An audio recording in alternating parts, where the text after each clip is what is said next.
Welcome, everyone.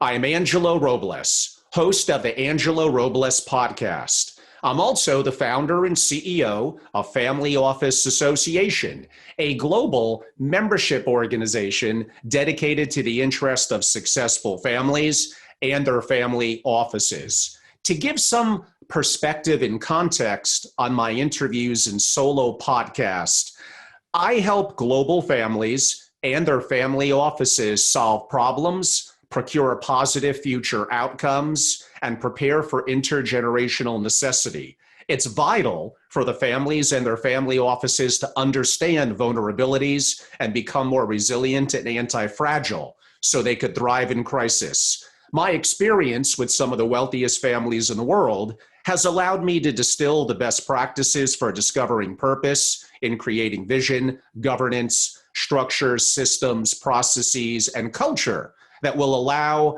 their family and their safeguard family office to thrive. I help families create or reinvent their family office to be of institutional quality and adaptive. And my process engages all generations of the family in designing a fluid, generationally dynamic family office of people, systems, and technologies that thrive and challenge and are aligned with the desires and capabilities of the rising generation. We have a very special guest with us today. We're titling it's the name of one of his blogs, but we're actually going to cover more than just this, but this will be the core focus. 10 points to check before working for a billionaire family office.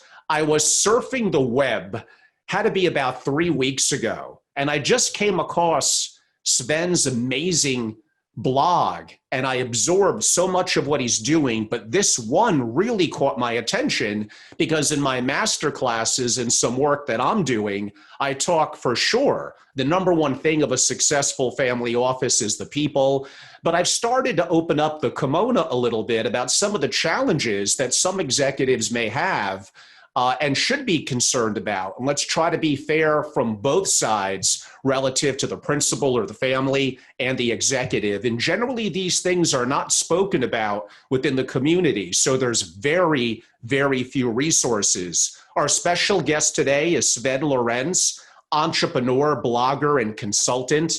And again, I am a significant fan, and we'll get to his blog name and how you can look it up and subscribe in a little while. But why don't I start after that long-winded intro, Swen, by welcome. How are you? I'm very well, thank you. It's great to be here. And obviously, I also absolutely love what you're doing. And I'm very keen to pass on some nuggets of information, hopefully, to your audience. And I'd also be very keen to hear from them afterwards. I see this as an ongoing dialogue where we can all learn from each other. That's what we're here for. We all want to learn from each other. Absolutely. And Swen, so people have an idea of the perspective that you're coming from on that topic, 10 points to check before working for a billionaire family office. I'm going to make the assumption and leave my audience hanging for a second, but what would give you the experience or knowledge of that? Have you either worked in a family office? Have you privately consulted as a consigliere to a significant family? And or do you have friends that have and you're sharing some of their experiences? Well, the short answer to that is all of the above, but let me just put some more color onto what I've done in the past. So without ever actually having planned on doing that, I ended up working for mega wealthy individuals at several steps in my life. The first time actually when I was 19 years old, I was already writing an investment newsletter, and I was quite well networked and well connected in the German investment industry. And at that time, I did a consulting job for one of the richest investors in Germany. Little did I know what I was getting myself into. It was obviously stepping into a very different world. And throughout the years, I've done consulting work and what I would describe as sort of entrepreneurial engagements with some of these individuals or their family offices. And once I did work very directly and full time with one family office and the principal of the family office on turning around a division of the family office that had fallen into very bad shape, to put it mildly. That was a 2.5-year engagement. I finished that with a successful turnaround. And I'm in the present, I'm yet again currently working on setting up a new fund management company as a joint venture with a family office. So I'm still in that space. These opportunities keep crossing my path, and I still jump at them despite all my all the experience that I made that were not necessarily always the most pleasant ones. But I try to learn from my mistakes, and I think that there's huge value in having done something before. Then you can avoid making these mistakes again.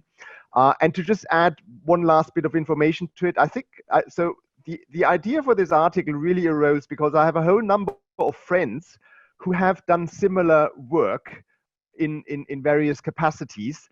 And occasionally when you sit together with your friends and you chat about your work and you have a beer together, I kept noticing that the same problems keep arising in these kind of work setups. It's not, they're not the world's most unusual problems. It's just noteworthy that sort of the same issues seem to be arising in so many of these family offices and working with their principals. So I saw patterns there. And then I decided I want to write a positive article about it. So much as I'm pointing out problems, I very much wrote this article with a view to, I don't want to trash anyone. And I had various co-conspirators who contributed to the article in some way or another. So none of what I wrote can be traced back to any individual family office. I would obviously never do that. It's a bit of a peer-reviewed and peer-written article. And the core message at the end is that, all of these mistakes can easily be avoided. And, any business engagement, any job always involves making certain compromises. And for as long as you go into these situations with your eyes wide open and you know what you're getting into, then it's perfectly fine to, throw yourself into this very, very special work environment. And it can also be very exciting. There are lots of upsides to it. And I want to make that very clear. I'm an enthusiast working for family offices and mega wealthy individuals. I'm not being negative about it. I'm just pointing out some, salient points to make sure people can avoid mistakes and everyone can have even better results from it. That's excellent. And yes, you have certainly great experiences. You're very connected in the family office world, especially in Europe. And giving that perspective is going to be very important. And yeah, there's kind of to steal from the Clint Eastwood famous spaghetti Western from decades ago, there's good, there's bad, and there's ugly. But part of it depends on your optionality and the agreement that you negotiate and have. And we're going to get into that. By far, the most common question I get from my perspective is from people usually from outside the family office community, but they consult to it. It basically is, how do I get into a family office? And then I chuckle with them in so many different ways relative, well, what experiences and skills do you have that would be justifiable in a competitive environment? But then I also share with them some of the challenges of that. But on that note, let's get right to it. What I'm going to do is I'm going to follow the sequence of your blog, which I do have the key highlights right in front of me of 1 through 10. So what you list is number 1. And I know some of it is a pinch, tongue in cheek, but it is so true. You mention low salary, yet high promises. Why don't I let you elaborate? Yes, so one of the observations that I've made repeatedly, and it's very common among my friends as well, there's obviously a certain glamour associated with working for a successful family office or a very high profile individual. And that glamour factor goes up by a factor of 10 or 100 if the individual in question is an actual celebrity, someone from the world of media or music or whatever. And people can be quite easily blinded by this, and they obviously start daydreaming about, telling their friends about this amazing new job that they've got. They may be mistakenly thinking that just hanging out with a wealthy individual on a day-to-day basis through work will make some of that wealth rub off on them and will also make them very financially successful. And it's a bit similar to, everyone knows these stories of how glamorous companies like Vogue magazine, for example, exploit these young people who want to have an internship at Vogue magazine. And, they all have to work for free, and all the sort of lower tier jobs are paid absolute peanuts. And I think a lot of family offices exploit that, and they dangle these carrots in front of their job prospects. And they say, we can't pay much because it's a family company and our culture is to pay very low salaries. but if you stay with us for a couple of years, then these amazing opportunities will come your way. And we don't even put them into contracts. This is all shake hands, and you now have direct access to the principal. And truth be told, most of the time it doesn't happen. It could be for any number of reasons, but I think there is a significant number of family offices out there that play the system in that regard. They get generation after generation of employee in on the basis of, we pay them very little, we use them for a couple of years, we grind them down, and then we get the next generation in, and we do the same again. So don't be blinded by the temptation of working in such an amazing sector and the glamour that comes with it. Do negotiate a market-based salary. Do not just simply rely on promises for big payoffs in the future. You have bills to pay now. You have to wealth to build now and make pension investments. So negotiate on the premise of wanting market-based, and don't allow yourself to be tempted into something on the cheap just because it's also tempting.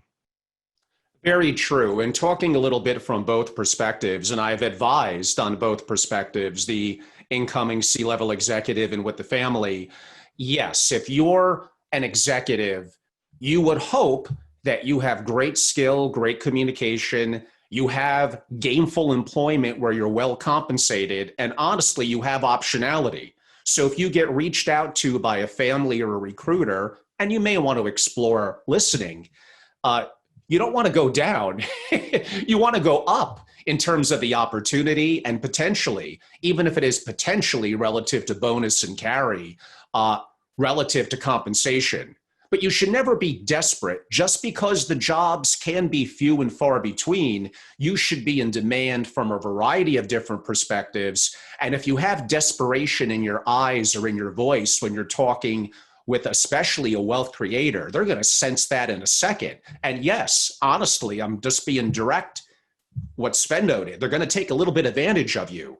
And at the end of the day, if you don't have it in writing, it just is a promise at some point in the future. You're not going to win that. It's just not going to work out the way that you want it to work out. Let's go to point number 2, which is, I think, maybe the biggest challenge from my experience, knowing thousands of single family offices, having done this for years. And that is, it's a very sensitive topic, and I could put a good spin on it, but let's start with the negative. Family members as colleagues in the family office. Yeah, it's actually, I was just about to say, this is my favorite all-time point. Yes. And I can really work myself into quite a state over that. Go for it. And this is not, I mean, the mind boggles.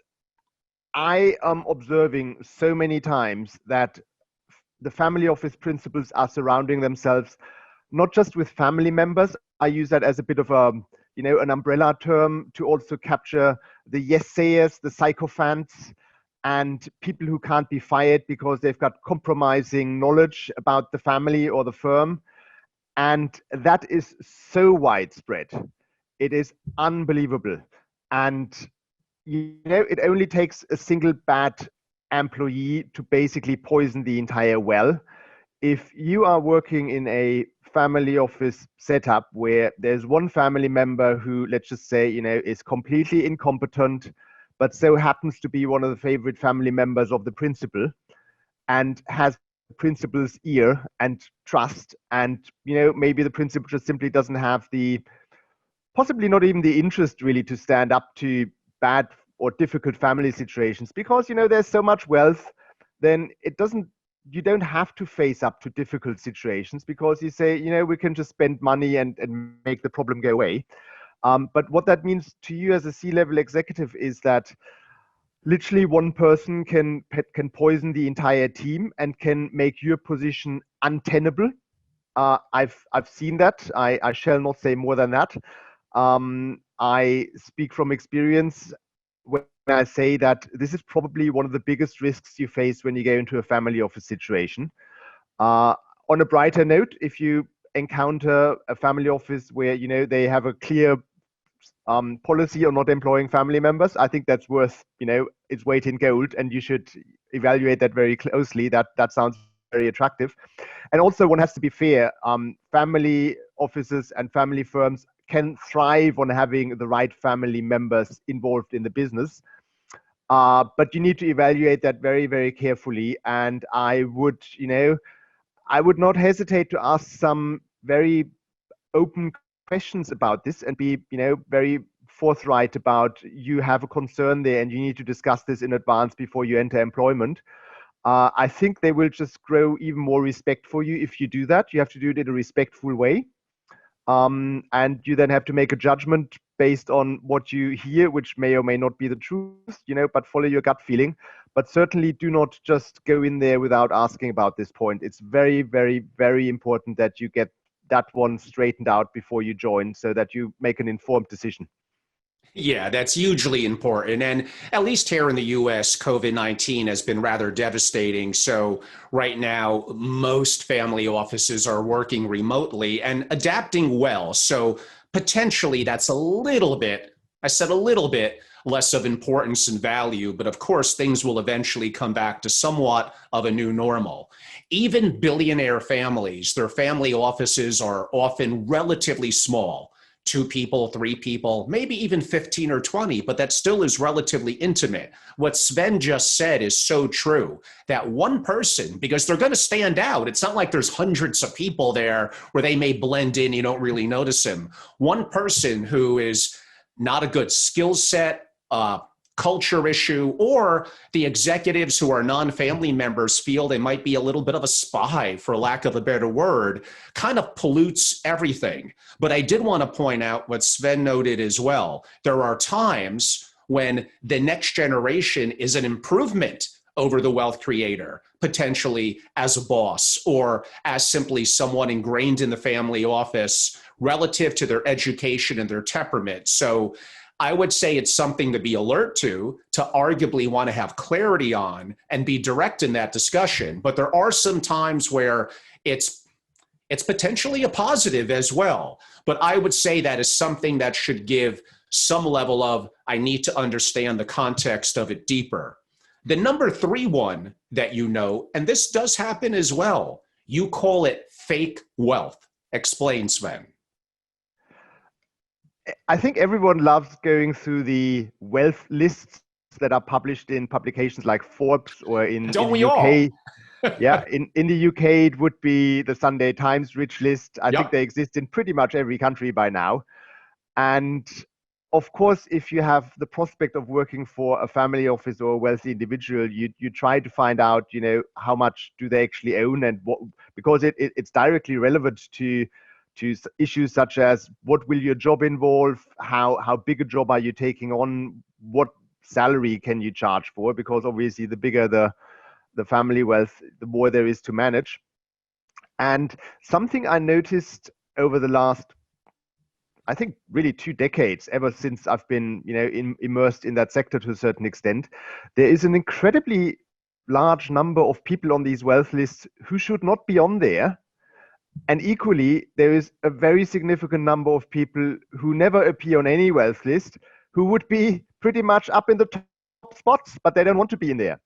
And to illustrate my point and give you a memorable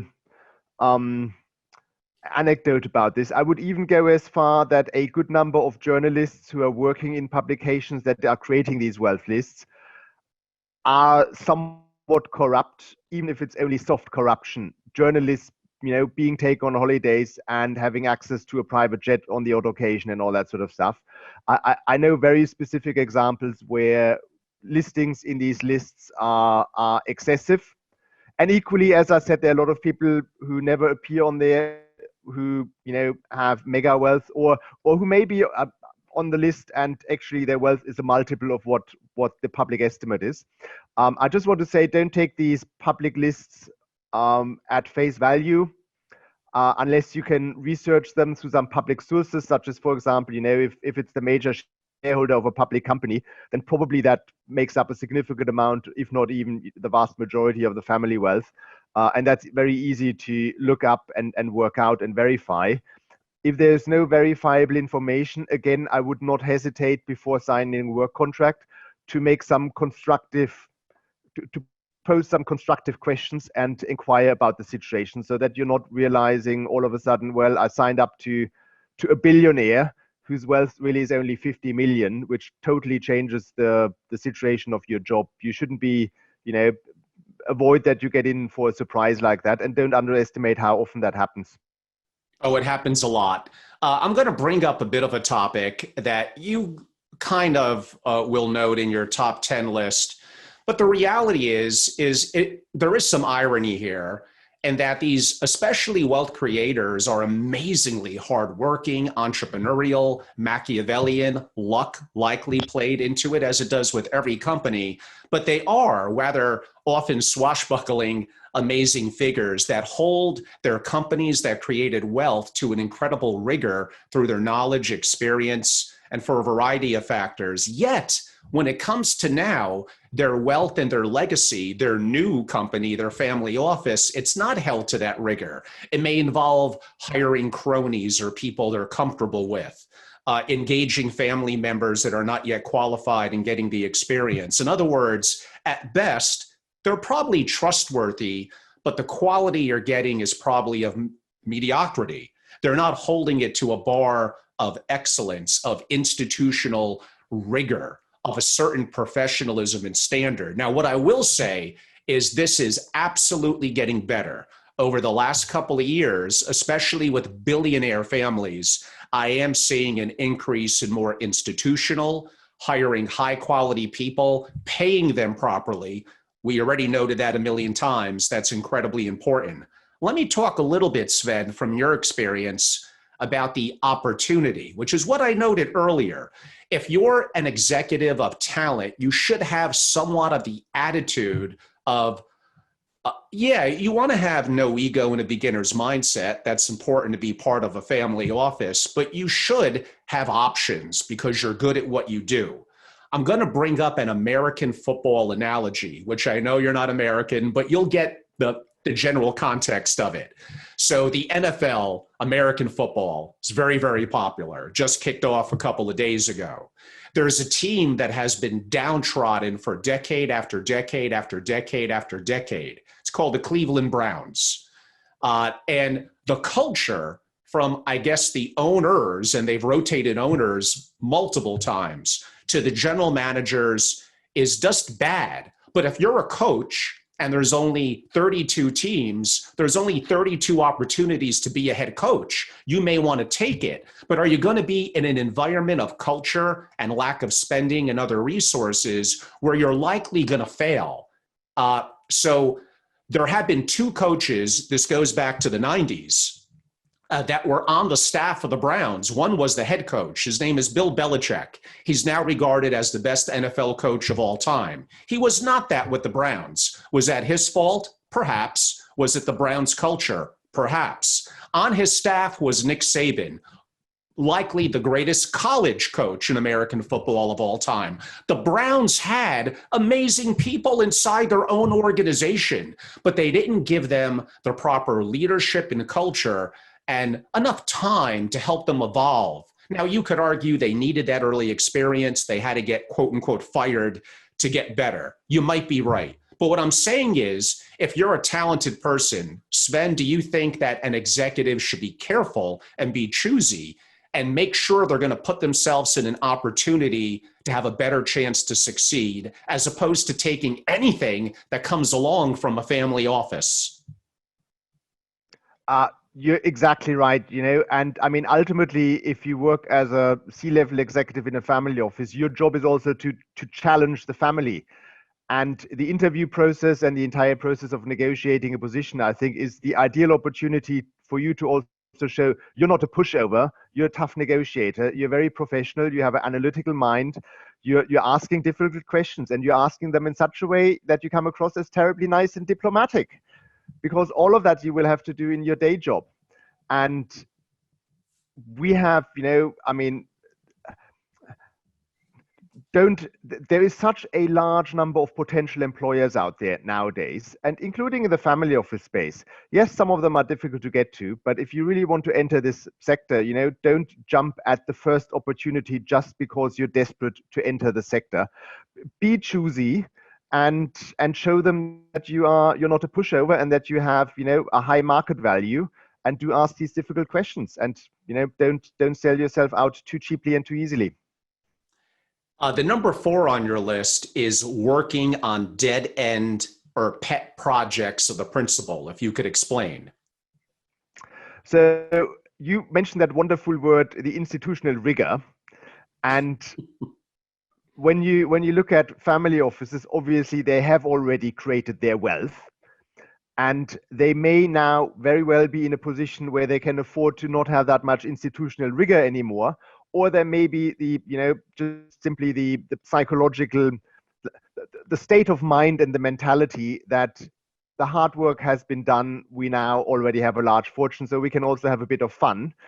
And we can engage in a few projects that are more projects of passion than maybe something they would have chosen out of based on commercial principles.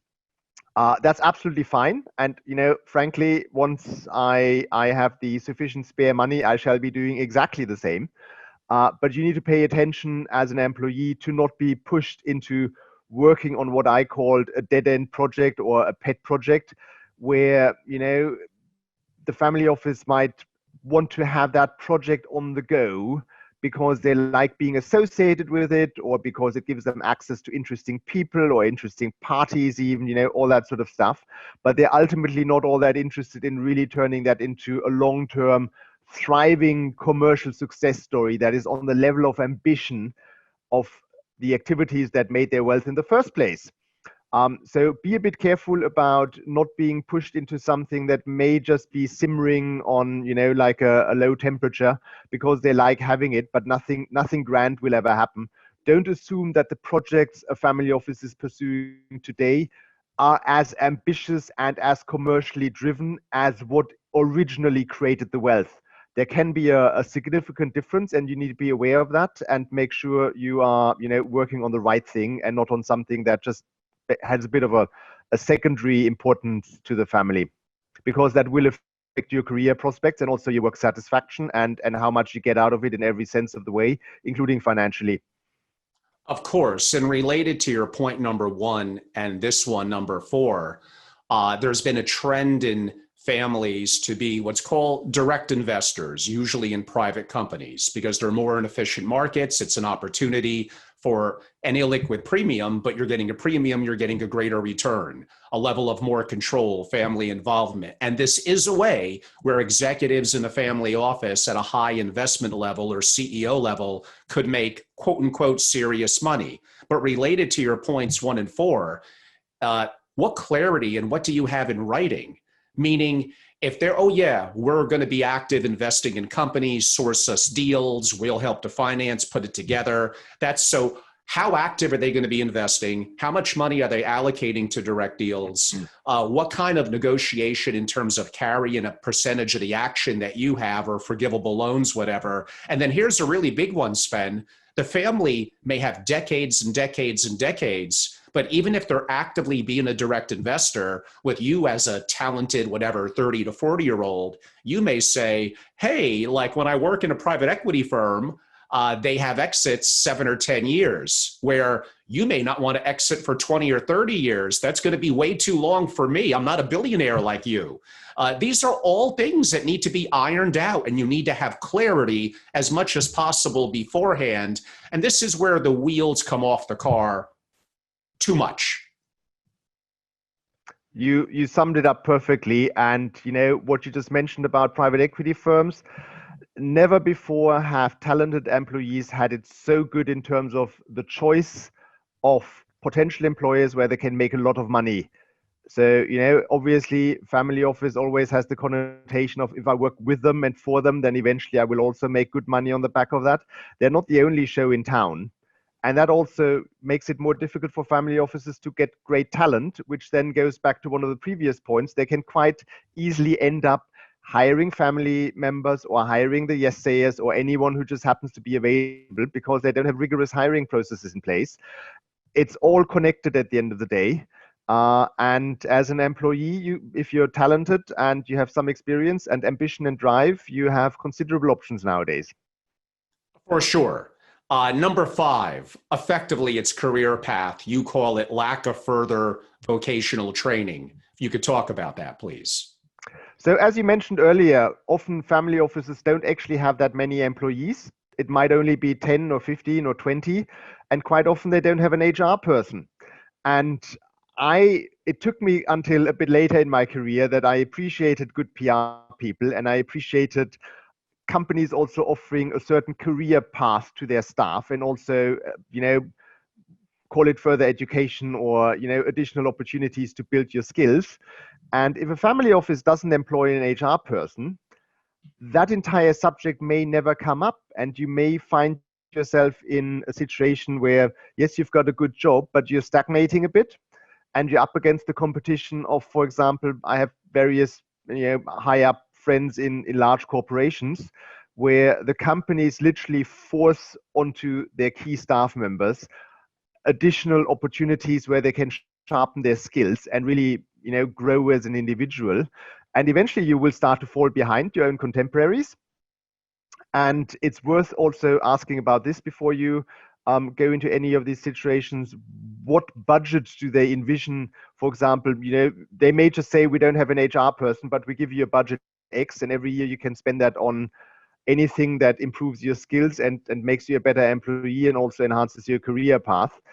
I have seen family offices where they say, we spend zero money on that. We don't do that. And that raises a question mark. And, if you say, okay, I will work there for 3 years, then it doesn't matter much. But if you end up working for a family office for 5 years or 10 years or 15 years, then you may get out of there one day looking for a new job, realizing that actually you've fallen behind the rest of the field, because whereas you were busy, managing whatever you were managing, other people took a more active stance and a more active approach to improving their skill set. And I'm writing this blog because I want to improve my skill set. So my learning basically consists of writing about stuff that I know little about, and I research it and I publish it, and then I see what comes back. So there are all sorts of options how to learn. But I would definitely try to make it a part of the package to either have some very clearly spelled out options in this regard, or just to be given a budget and they let you spend that every year. The funding for that shouldn't really be an issue, and you will find it at many other employers. So don't ask for pushing for that to be a part of your package. And it's good for the family office as well, because obviously the employees get smarter. That's what you want. You want your employees to learn. Absolutely. And that's the whole thing that I find frustrating in the community is sometimes, well, almost all the time, family offices are incredibly private and siloed. Sometimes they're a little more open if they're active in direct deals, they want to source opportunity, but they're very, what we call siloed and very protective. The challenge with that is, yeah, you're able to remain a little bit more off the grid, although that's harder and harder in today's world, but your people are not exposed to enough new challenges, opportunities, various cultures. They need to collaborate more with other families and more with professionals in the industry and community and advance their further education. Otherwise, they're going to be of less value to you as a principal as the years go on, because they're not going to be as diversified or polymath in their skills and their experience. Now, that also goes kind of both ways. I would say from a family perspective, that there are some people that are better off that you don't bring them into the family office. I'll just give an example. Angelo, we're a big deal-making family. We have an investment banker that we love. Yeah, they're probably making a truckload of money. They're busy all the time. You may not keep them busy all the time, but right now they're with a global investment bank. They see everything. If you take them in, you're going to clip their wings a little bit. And over time, they won't be as valuable to you as they are now outsourced. Are they not as much under your control? Yes, it's not perfect. It's a compromise that you may need to make. But just because someone is really, really good, but it's a service that you don't live and breathe for 24/7, you're better off outsourcing them. You don't need to bring everything internal. It's going to cost too much money, and it may not be a good fit in the culture of the family office. Do you find the same thing, Sven? Yeah, and I mean, what you've just mentioned is actually, very much touches on the next point, which is the transferability of skills. And since money is not so much an object for family offices when it comes to paying for their relatively small number of staff, I've often seen situations where family offices hired someone to do a job that, frankly, kept them busy for an hour a day or 2 hours a day. And that can be quite pleasant because all of a sudden, you have a great job in a wonderful family office and you have a lot of time and you can surf on the internet and do all sorts of other things. But the day will come when eventually you will look for a different job. And, I'm the grand old age of 45 now. And I've turned around a couple of organizations also where I had to lay off staff members who had been in an organization for 10 years or 15 years or going on 20 years. And they had a very comfortable life carved out in these organizations. They were not challenged, and they, never really considered what do I need to do to remain an employable person. And then all of a sudden, when they leave, they notice that my skills are not transferable and I don't have enough skills. It's a bit of a sub aspect, really, of some of the previous points that we discussed. And I put this in because some of my co-conspirators of the article felt quite strongly about it. But that is also a subject to keep in mind. Think about to what extent the work you are doing for a family office is really transferable to somewhere else, and how that affects your employability in the future once you've left that firm, because you will not be there forever. Yeah, you call that number 6 transferability of skill sets, and that's very true. When I talk about building rigorous institutional family offices, you often see the wealth creator upon initial exit pick someone, a very close, trusted banker, attorney, perhaps accountant, and trust is very important. So I understand it. But for that family office to go to another level, become rigorous and institutional, my experience shows the families, I think, should focus in on recruiters who have some level of experience in the world of finance and preferably family offices. In the UK, closer to your backyard, there's people like Mark Somers of Somers Partnership. In the US and abroad, you have so many, Linda Mack, Renee Neary, Gray Cools, and I would even consider a compensation expert in terms of someone like a Trish Botoff out in LA at Botoff Consulting. Sometimes I will have families literally tell me, and it happens almost every month, I don't want to spend the money on a recruiter. And I'm like, are you kidding me? I mean, okay, they're not cheap, I'll admit that, because it could be up to what, 25 or 30% of comp. But this is someone that's going to be a leader managing your wealth and legacy, and you're looking to do this on the fly and not have a professional be involved. I just don't understand it, Sven. It's unfathomable to me. And I've worked with recruiters, and I have to admit, the first time I ever used a recruiter to hire a CEO for a company where I was a non-executive director and I was managing the hiring of a new CEO, I have to admit that I also swallowed when I saw how much they were going to charge us for their services. Yeah, it's a lot of money. But it's seemingly a lot of money. But once you've gone through that process, if you work with a really good recruiter, I've become a complete convert.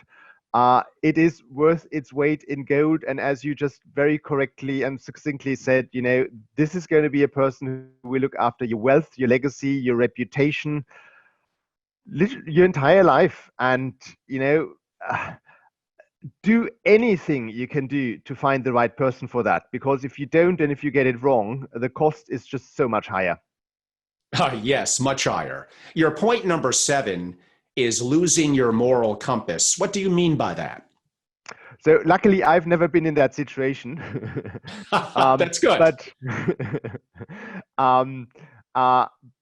I have some friends in the industry who ended up working with, let's describe them, some rather extreme characters. And as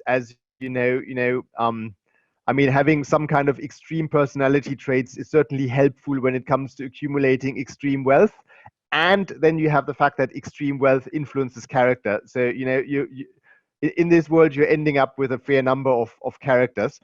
And in my article, I gave the example of the story of Leona Hemsley, which is now a little bit of an outdated example, but it's just the classic, I think, number one anecdote about this. Leona, who ended up, in court in New York for tax evasion, and she actually did go to prison. And for those who don't know, Leona Hemsley was one of the richest real estate moguls in New York during the 1980s and 1990s. And she's widely quoted with "only little people pay taxes," which, allegedly she said in court. There are different versions about what actually happened and how that quote came into being. But if you hang out with a crowd where money is literally no object and there are no limits, it's quite easy to, get dragged into having worldviews and losing your judgment and your reason, because you are living in a bubble that is not the real world and will never be the real world. And you just need to make sure that you're, not dragged into situations or into having a view of the world that is just simply not moral and it's just not reasonable. And, make sure your moral compass doesn't get off course because of that world that you live in if you work for a family office. And somewhat related to that one is number 8, ending up in legal difficulties. Oh yes, I love talking about that, and I know cases. I'm about to have dinner in an hour with someone who was in that situation. Can't mention names, obviously. Um, if you are mega wealthy, there is always the temptation to say the rules don't apply to me, because if you have a lot of money, you can do a lot of things without question. Um, and there's always the temptation to, just say, I'm ignoring that rule. I will not be caught. I've gotten away with so much in my career, or I've got very good lawyers. If trouble arises, one of my gatekeepers will take care of that, etc., etc. And, to use an expletive, shit happens basically. And sometimes legal situations arise where all of a sudden the principal or an important family member realizes, oops, we're not getting out of this one. We really got caught doing something that we shouldn't have done. And then the blame game starts. And, you're going to wait who they're going to blame. They're not going to blame the family member. They're going to look around their suite of employees and executives. And when in doubt, one of them will be thrown in front of the lions, because, they've got all the money in the world to defend themselves and hire really good lawyers. And it may well be you who has to hold the bag for that. And I've seen it happen. I've seen it under very difficult circumstances. I've seen employees who've done nothing wrong end up in the media, which, even that is bad enough. Never mind legal problems. Be very, very careful never to cross the line. Do not even go into gray areas. Just always stay in white areas. Be sure that you yourself in your job, you respect and very much pay attention to all the rules, and you stick to the rule book. Because if you don't, you will have, a double problem. You will have a problem with the law, and you will have a problem with your employer probably not defending you, if not the opposite. Yeah, that would be quite a disaster. And yes, of course, these are the ugly things, the good, the bad, and the ugly that unfortunately do happen, and you need to be alert to. A pinch of a break. We're going to get to number 9 in a second. But some of the things that we're talking about, and I'll make it sound a little bit more sexier, I guess you could say in some ways, there are people as a president, a CEO, a senior person in a family office that actually like that it's very different than their investment banking or their legal job, that especially the wealth creator could be bigger than life.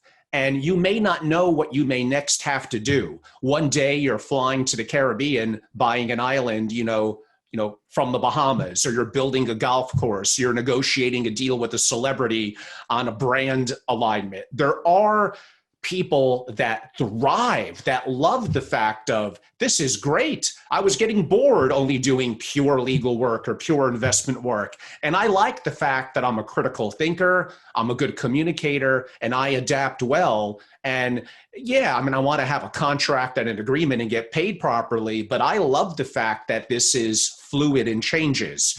There's a fair number of people that do like that aspect of the family office, and then when the next generation takes over and very educated and prim and proper, and now it becomes a very corporate feel, although you and I may say that's better in many ways, and we're usually right, it may lack a little bit of that excitement that that other type of executive may be more used to. Have you seen that happen before? Absolutely. And as I said in the beginning, I am pointing out all of these issues with a very positive mindset and with a view towards ensuring that anyone who wants to venture into this world, because it is exciting and it offers incredible opportunities, so that these people can minimize the risks and minimize the issues. And without wanting to jump to the final point, I mean, one of my conclusions of the articles was also that do not let any of what I write put you off the idea of pursuing that dream or that opportunity that you may have. And also keep one thing in mind, and I think this is very, very important and ties in directly with what you just mentioned. Any organization is inherently screwed up. Wherever you work, if it's more than a handful of employees, you will have organizational issues of some kind or another going on, and it will never stop. You deal with one of them, and then the next one arises. We live in an imperfect world, and being an executive, I always say, is just another word for you deal with problems. Problem solving is your number one job, and you just have to pick your poison wisely. And as I said in the beginning, it's all about making an informed decision. And if you can put up with certain issues that I mentioned, and you say, for me personally, that's not so much of an issue, or I may go into this with a 3-year time horizon because I want to do it and then go to something else, then going into one of the most disorganized but most adventurous family offices ever, may well be just the right thing for you. And then none of what I said should stop you. It's just simply about defining what compromise are you willing to take, and then making an informed decision. Absolutely. And that goes both ways. I'll sometimes get older principals that will say, well, back in the day when we hired someone, they were with us for, to the end of their career or 15, 20 years. And these talented Generation Z and millennials, it just seems like they have their foot halfway out the door. And I understand them feeling that way, that you want to commit to train someone to work with them, the privacy aspect. But yeah, the generation now is incredibly talented, very fluid in digital and technology. And I would say it's okay if they're only going to be with you for 3 or 4 or 5 years. They may be amazing during the time you're with them, and you both benefit from it.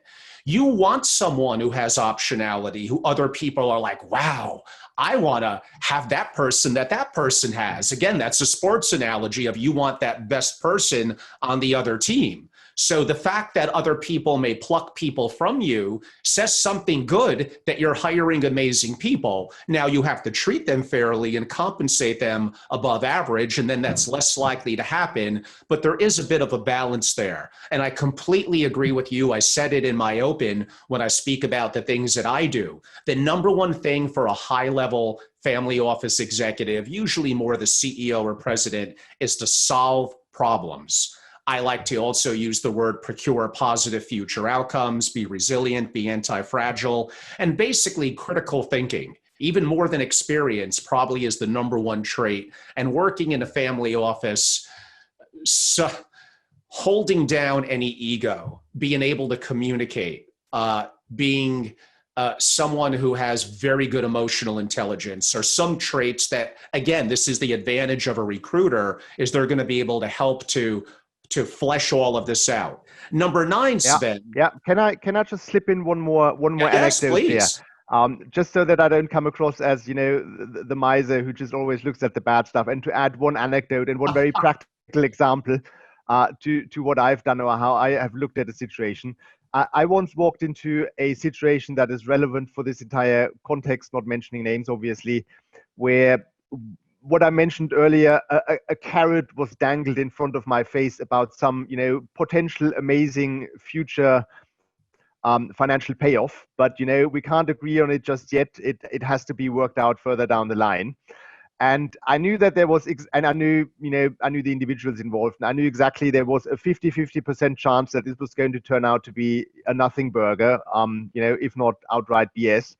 But at the same time, I knew that in that particular family office, I could run a division with how I always described it, an approach where we had no budget. We were just able to spend whatever had to be spent. And I also had the setup with the family office that before I started working there, we made an agreement that if I want to spend beyond a certain amount, I flag it in an email.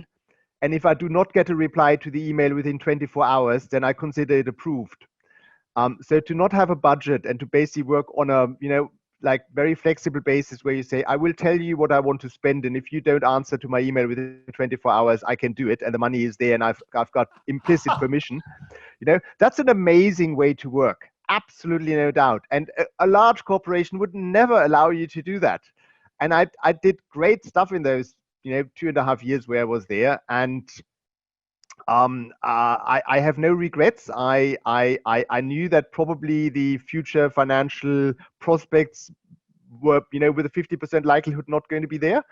But then after 2.5 years, when I had achieved my objectives, I also just simply drew a line under it because it wasn't going to happen financially.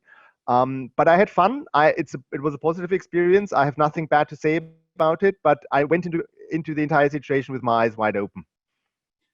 That's a great story. And yeah, it really helps to bring things together succinctly. Number 9, you put losing the perspective of what counts in life. What did you mean by that? So something I see again and again is that people who come out of these amazing family offices all of a sudden are thrown back into a world where they're missing all that, the excitement, the energy, the large amounts of money. And they fall into a bit of a depression. They fall into disappointment. So instead of coming out of this saying, I've had this amazing ride, I've had all these experiences, I've increased my network, maybe my personal visibility has improved. Unless they're in that rare position where they seamlessly move to another even more amazing family office situation, they may become very disappointed and a little bit depressed about all of a sudden being back in a more normal environment. And that's what I meant with you have to keep a sense of reality and a sense of perspective of what counts in life. Your work, your career, what you do on a day-to-day life, how you portray yourself to the outside world should never be defined by that amazing family office you work by. It should always be defined by yourself and who you are and what you stand for and what your future plans are. So that when the day comes when you move on, you're not all of a sudden finding yourself in a mentally very challenging situation because you've lost that security blanket that you had for the last couple of years. And number 10, deep structural issues based on all the above. And a lot of times that's going to, and you write about this, that's going to circle around. You're basically hired for a job. You end up having less resources than you thought. You're doing more with less. You're basically doing multiple jobs. You're hired for only that one. And what a surprise, you're probably only paid for that one. It gets complicated, doesn't it, in a family office? Yes, and because of the sheer amounts of money they're usually handling, there's always that temptation and that danger that they get involved in too many things. And striking a new deal and buying a new investment is always more exciting than to talk about difficult management problems, which is why difficult subjects usually don't get the attention that they really deserve. Which is my experience is that most family office suffer from a multitude of problems. And you should also keep in mind, there's that wonderful statistic that 90% of all great fortunes are lost within 3 generations. So by the time a family office exists, 1 generation is usually already over. So you're already, like you're at the peak, or maybe it may already be going downhill in an organizational way. Just do not underestimate the amount of problems that exist within family offices, but then also, make active use of all the opportunities and excitement that they can offer. And then come up with a clear plan for you, which my advice is usually to come up with a plan that involves working in such an environment for 3 to 5 years, and then actively looking for another challenge, so that you also are forced to challenge yourself, to remain very employable and to get different perspectives. And that means that you're never getting stuck for too long in any of these situations, which becomes a problem because your employability suffers. I think that's great advice. As we're taking it to the home stretch with about 4 or 5 more minutes left, I'm going to give a comment about a book that you recommend in the blog that I did read. While I'm doing that, Sven, if you wanted to go into the chat feature for our live audience and provide the name of your blog so it's easy for them to copy and paste or click through it, that would be great. So Sven recommends in the blog, and I read it a couple of years ago, but he reminded me to reorder it, which I did. It's right here, by the way. I also got it in Kindle, but I've had that for a while. It's called Martini Wonderland. Again, Martini, like the drink, Martini Wonderland. It's written by Seth Schechter. I don't know if I would call it a family office executive or Seth in the true sense of the word. It was more a legal advisor on the team of a very swashbuckling entrepreneur. Those in the New York area in real estate and in the world of liquor would know the person and who they are. And it's mentioned in the book. To me, the book is a little too much of a tell-all book and a little bit sensational, but that's just me. But yeah, are there aspects of it that relate to the things that Svenda spoke about? And are the realities often, especially for that old guard type of, went bankrupt twice, but then founded a company and it blew up and I sold it for 2.5 million. They're on the golf course with their big cigar, which perfectly describes the family principle in some ways that Seth talks about in the book. Again, too tell-all for my taste, but it is an interesting insight. And for a couple of bucks on Amazon, again, Martini Wonderland, it may be worth. And thank you for reminding me about it, Sven. It's the book is hilarious, and just before lockdown, I actually had lunch with Seth in San Diego. He's a good friend, and he feels very passionately about the book and also about the fact, and this is, to your point, that it's a tell-all book. So allegedly, the person about who this book ultimately is written asked him more or less on his deathbed to please write it all down. And he sounded like the kind of person who would probably quite have enjoyed a book coming out about him, telling all these stories once he's dead, so he can't get into trouble anymore. I've read it twice. Parts of it just make you laugh out loud. And I've seen similar things, but Seth has been on a wild ride, a very wild ride. Yeah, you remind me. I may reach out to get his contact info. I probably would like to have him on. Is he a consultant now, or what is he up to? So after his work in a family office, he became CEO of a scientific charity, the Salk Foundation in San Diego. Sure. And he did an extremely good job engaging one of the biggest foundations in the US, philanthropic foundations, to donate mega money to their scientific work. And he also worked for, who was that billionaire who revolutionized the work on DNA? Forgot his name. Another individual of that caliber. And now he's in a law firm doing interesting stuff, but it's quite different work. But he can tell you all about that. Let him speak for that. Yes. And a reminder to everyone that, in my opinion, I think it's pretty universal. The most important aspect to a successful family office is the people. So you want to hire high quality, have the right leadership and culture, provide them the opportunity to feel safe and satisfied and to grow and experiment. In my opinion, it's people, systems, and technology. And technology is starting to catch up, but it would still be people, systems, and technology as being the big three. I will also add what I said earlier. There are times where the next generation is actually really good.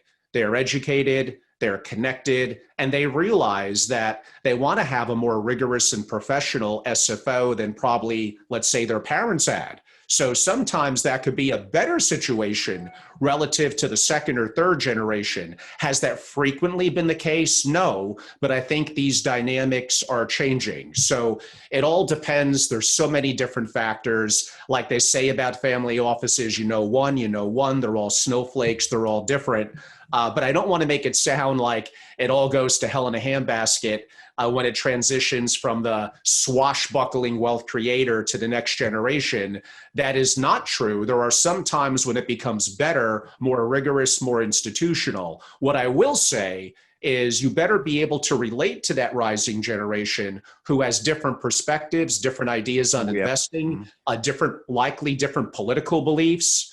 And if you're perceived to be a little stodgy and a little bit, you were never that adaptive, you were never that engaged by them, you're probably not going to have a job. And they're going to hire people that they're going to feel more comfortable with. So that is something to be alert to if you want to make this more long-term in your perspective. We're just not going to have the time to do justice to what I wanted to cover for a couple of minutes as a bonus topic. And I will have you back. That being said, let's whet their appetite a little bit. We're very active in families exploring dual citizenship and possibly looking at other opportunities for them to be comfortable in their lifestyle and possibly from a tax enhancement perspective.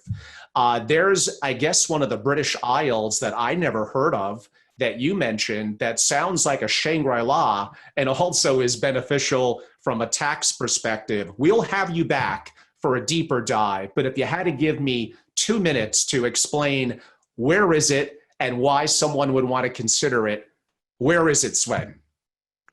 So I live in what you could call the smallest independent state in the British Commonwealth. I live on an island that is in the very unusual situation that despite only having 400 residents, we are de facto a country. Legally speaking, we are so-called crown dependency, so we are a possession of the English crown, and that has been the case since 1565. The island is called Sark. It's part of the Channel Islands, so it's in the English Channel, very close to the coast of France. And the island has been self-governing since 1565. It has a parliament, it has a head of state, which is a hereditary position.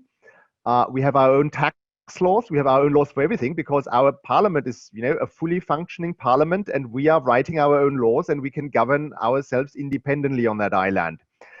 One of the benefits of living there, and it's just one of many benefits, is our tax system. So our tax return is 1 page. It takes about 60 seconds to fill it out, and then you're done for the year. Roughly speaking, no one pays more than $15,000 a year in taxes, but only 4 people pay that much.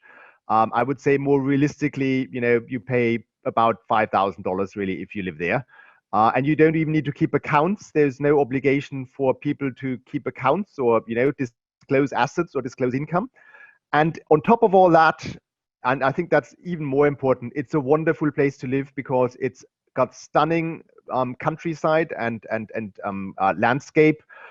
We are a crime-free society. There's no violent crime. You don't need to lock your door. We do not have cars on the island. It's a car-free island, so everyone walks or takes a bicycle. We have horses on the island, so you can get a horse-drawn carriage if you like. And as I always say, I live like an Englishman in the 19th century. Life's very good. We've got a minimalist government. We have no bureaucrats interfering with our life. And we have nature around us, and it's a beautiful environment. And we're currently looking for more residents. That's the key thing for your audience. I think we should speak about that, as you said, in more detail on some other occasion. It's a unique opportunity right now, and it's very exciting. And I've been getting a lot of interest in that opportunity in the last couple of weeks. It sounds utterly amazing. And yes, I do want to have a chance, perhaps after the US elections in early November, to have you back and to talk more about that. For those that are listening or watching this after the fact of being live and didn't see the chat feature that noted your blog post, if you can mention, again, your Swen Lorenz, if you can mention how people could learn more about you and subscribe to your blog, that would be great. So there's really 2 ways. I mean, just very easily enter my name into Google. I've got two websites. I've got my personal website, which is swen-lorenz.com, where I write about management, fundraising, entrepreneurship, taxes, really anything that comes into my mind that is of a, like that fits into my various interests. And I also run a website called undervaluedshares.com. You can spell that with or without hyphen. And that's where I write about investments, and I work in the investment industry ultimately, and that is another passion project of mine. It's a little bit more commercial. I actually sell subscriptions on there.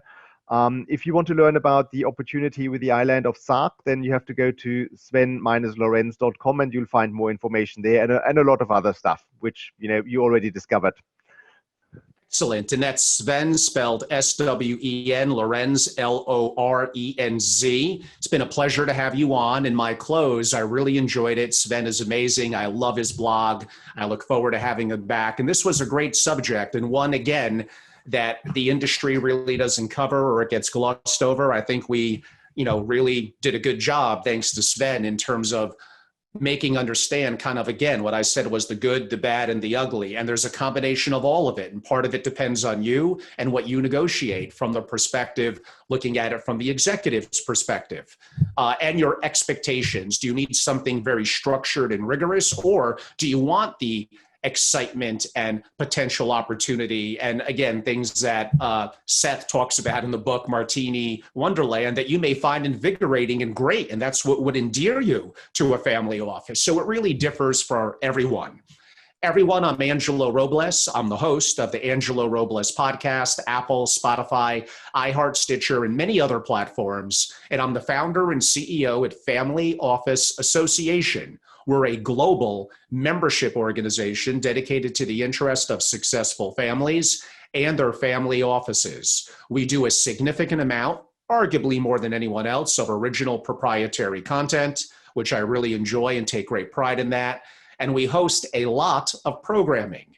Now during COVID, it's digital, but I do hundreds a year of proprietary interviews, sharing research, thought leadership, and many other aspects. We're incredibly active. Check us out on our new website, FamilyOfficeAssociation.com. And I'm very active on social media. We're Family Office channel, so Family Office on YouTube and Family Office Association on Instagram.